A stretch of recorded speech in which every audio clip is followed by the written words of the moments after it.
I already know what you're thinking. Peter, is now the right time to buy or sell in Kitchener-Waterloo? Well, my answer to that is join us for this month's market update, where we crunch numbers and take a look at what went on last month in real estate in Kitchener-Waterloo.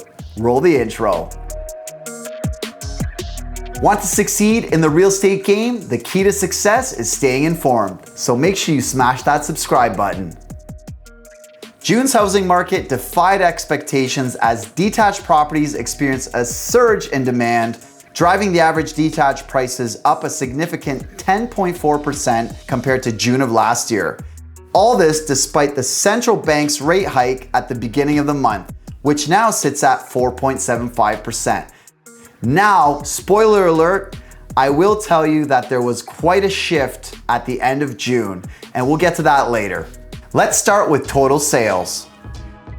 A total of 780 residential homes were sold in June through the MLS system in Waterloo region, which is up 4.6% compared to this time last year. Total residential sales in June included 468 detached homes, 42 semis, 149 townhomes, and 118 condo units. So that gives us a good overview. Let's take a look at price. The average sale price for all residential properties in the Kitchener-Waterloo area was just under $840,000, up 6.4% compared to June of last year, and also up 2% compared to last month. Now this is a big one here. We haven't seen this for a while. The average sale price of a detached home was just over $1 million.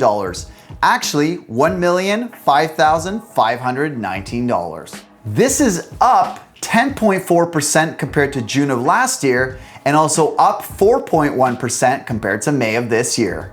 The average sale price for a semi was just under $692,000, down 1.1% compared to June of last year, and actually down 5% compared to last month. The average sale price for townhomes was just under $666,000, which is up 0.2% compared to June of last year, leaving us in the same position pretty much in terms of pricing, but actually down 4.4% compared to May of this year.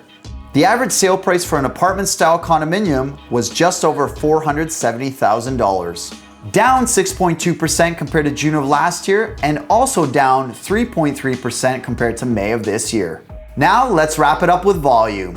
There were 1,321 new listings added to the MLS system in KW and area last month, which is down 21.6% compared to June of last year. There were 1,007 homes available for sale in an active status at the end of June, a decrease of 23.1% compared to June of last year, and 32.8% below the previous 10-year average of 1,499 listings for June. The number of months of inventory was 1.8, still a historic low, but slightly inching up. As a refresher, the number of months of inventory reflects how long it would take to sell off the current inventory at the current rate of sales. The average number of days to sell was 15, compared to 13 days in June of last year. I expect getting into the summer market, we're gonna see average days on market increase, and we might be sitting at maybe 20 days, 21 days in the next month or two. We'll see what happens. Okay, what are my 2 cents? So the biggest thing right now is the headline. It's a bit of a clickbaity headline.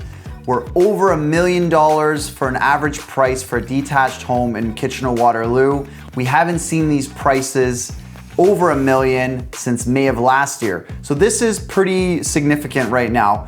Though keep in mind that all of the other property types, semis, townhouses, and apartment-style condos are actually down relative to last year at this time. So with detached prices being over that $1 million mark, the end of May, the beginning of June were very, very hot. We're seeing lots of showings on our listings, and I'm speaking from my anecdotal experience here. There were many offers coming in, multiple offers, prices selling over list. Then we had the interest rate hike at the beginning of June and all of the negative media that comes along with that. That instills fear into the market. When people are scared, they sit on the bench and they don't do anything. So that, I think, pulled a lot of the demand out of the market.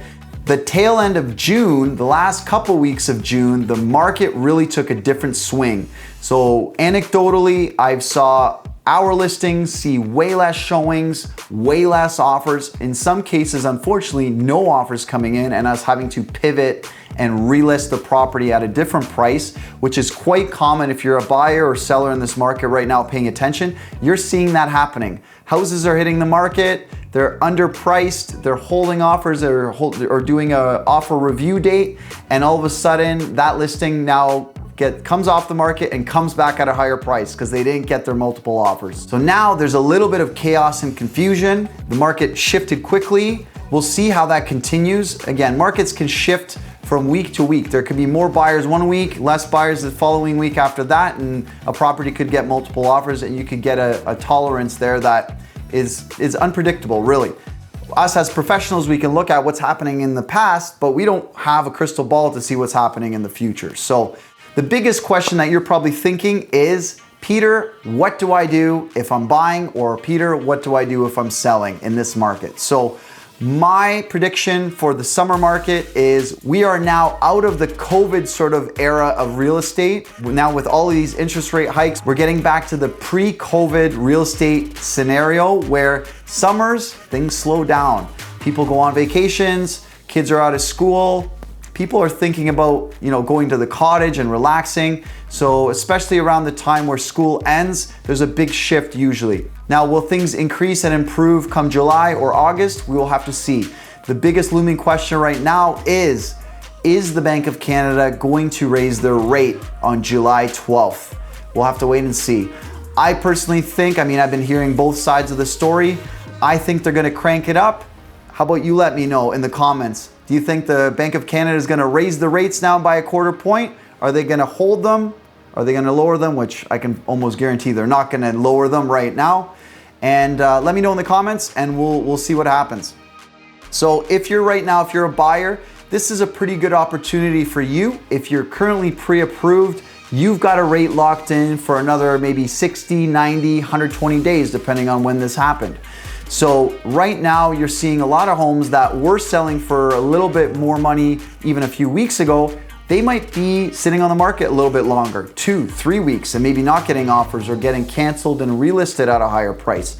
So now you have the potential to come in there and scoop up a home that you maybe would have lost a month ago. Now you can buy that home. So it creates tremendous opportunity for the buyers out there. Now, will that price drop in the next month or two? Perhaps.